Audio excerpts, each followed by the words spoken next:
एक अंग्रेज भाई और एक सेठ जी बहुत पक्के दोस्त रहे।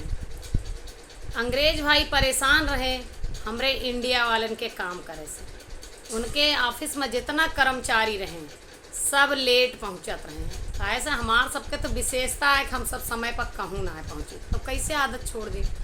और सेठ जी खियाँ जितना काम करत रहे वह सब टाइम पर पहुँचत रहे। तो अंग्रेज जी उनसे पूछे कि एक बात बताओ सेठ जी, ऐसा कौन सा तू ट्रिक इस्तेमाल के यहाँ कि तोहरे यहाँ सब टाइम पाओ तो हमारे ऑफिस में सब लेट लपेट पहुँचाते हैं। कहें सुना, हम फ्री पार्किंग बनवाए ही। हमरे ऑफिस में 30 एम्प्लॉय काम करत हैं और हम पार्किंग बनवाए ही केवल 29 और 29 के बाद 30 के जे एक्स्ट्रा गाड़ी पार्क करत है वो का 100 रुपया चार्ज है।